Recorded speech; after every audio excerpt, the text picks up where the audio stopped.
Hello students, मैं doctor DK. Goyal, associate professor political science, KKM. College Jamui, आपके सामने एक अत्यंत महत्वपूर्ण व्याख्यान लेकर उपस्थित हुआ हूं, जो बीए पार्ट 3 ऑनर्स पेपर 8 8वां B major issue in contemporary politics अर्थात समकालीन राजनीति में प्रमुख मुद्दे से संबंधित है।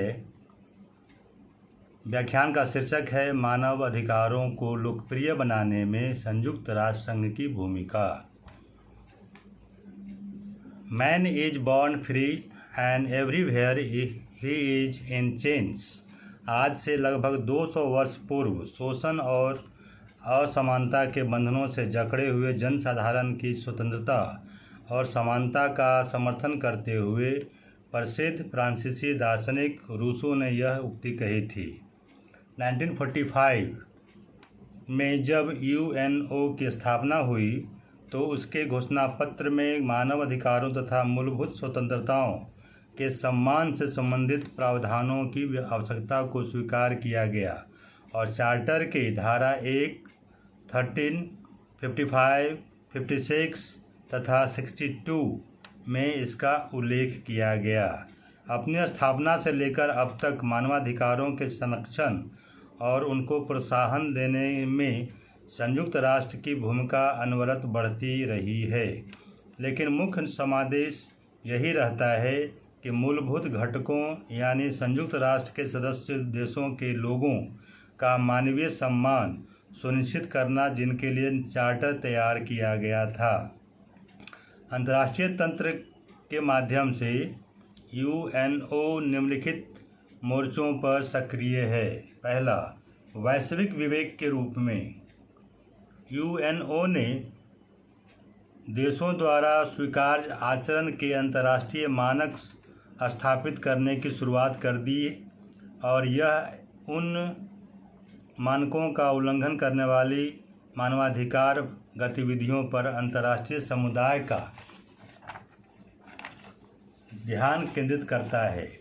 मानवाधिकार घोषणाओं और समझौतों को महासभा मंजूरी देती है, जिससे उनका महत्व भी स्पष्ट हो जाता है। दूसरा, कानून निर्माता के रूप में अंतर्राष्ट्रीय कानून को अभूतपूर्व ढंग से संहिताबद्ध किया गया है।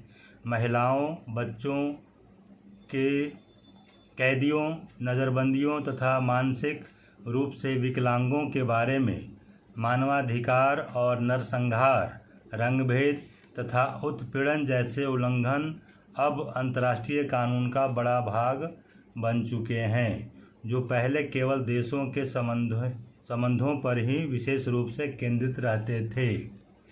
तीसरा, निगरानी व्यवस्था के रूप में यूएनओ यह भी सुनिश्चित करता है कि मानवाधिकारों को न केवल सैद्धांतिक तौर पर वरन व्यवहारिक आचरण में भी अपनाया जाए।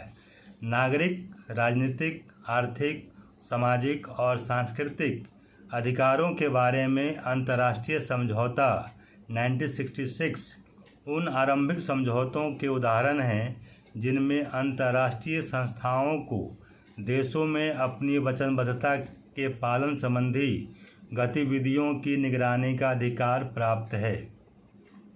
मानवाधिकार आयोग के संधि संगठनों, विशेष प्रतिवेदकों और कार्यदलों में से प्रत्येक के अंतर्राष्ट्रीय मानकों के परिपालन पर नज़र रखने की छानबीन की अलग प्रक्रियाएं और तंत्र हैं। विशेष मामलों में उनके फैसलों का अपना महत्व होता है, जिनकी सरकारें आसानी से अवज्ञा नहीं कर पाती। चौथा, मुख्य केंद्र बिंदु के रूप में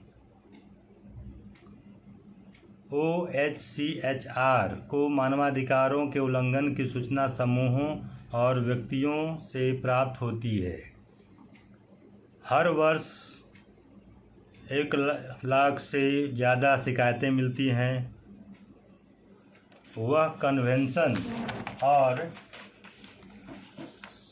संकल्पों द्वारा निर्धारित प्रक्रियाओं के क्रियान्वयन को ध्यान में रखते हुए इन शिकायतों को उपयुक्त संयुक्त राष्ट्र निकायों के पास भेज देता है।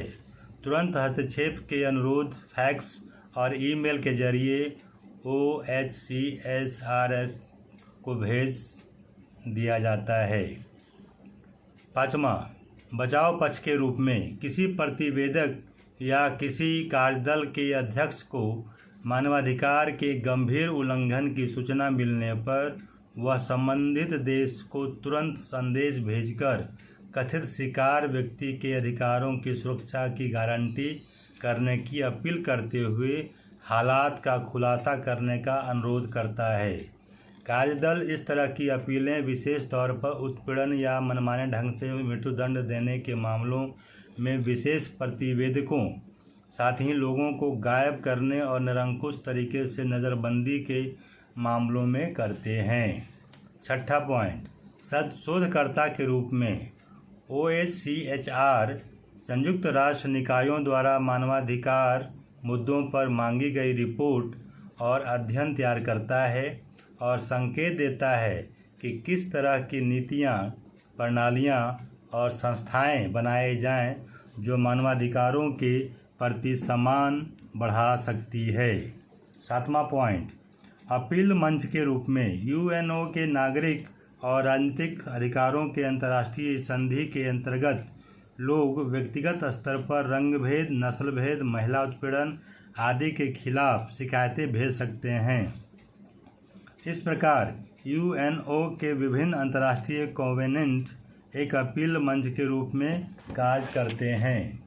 तथ्य पता लगाने वाले के रूप में 8वां पॉइंट है, तथ्य पता लगाने वाले के रूप में मानवाधिकार आयोग ने किसी भी खास देश में मानवाधिकार उल्लंघनों की घटनाओं पर नज़र रखने और उनकी रिपोर्ट भेजने के लिए तंत्र स्थापित किया है। ये तंत्र तथ्य जानने के लिए आंकड़े एकत्र करते हैं, स्थानीय ग्रुपों से संपर्क बनाते हैं, सरकार की अनुमति मिलने पर मौके पर जाकर स्थिति का जायज़ा लेते हैं और मानवाधिकारों की प्रतिष्ठा बढ़ाने और उनके पालन की व्यवस्था को मजबूत बनाने के उपायों का सुझाव देते हैं। 9वां पॉइंट, विवेकशील राजनयिक के रूप में महासचिव और मानवाधिकार उच्चायुक्त कैदियों की रिहाई, मृत्युदंड की जगह साधारण कैद की सज़ा लागू कराने और अन्य मुद्दों पर सदस्य देशों के साथ गुप्त वार्तालाप कर शांत कूटनीति के द्वारा इसे हल करने का प्रयत्न करते हैं। इस प्रकार स्पष्ट है कि मानवाधिकार को संरक्षण और बढ़ावा देने के उपाय पहले से ही कहीं ज़्यादा मजबूत हुए हैं।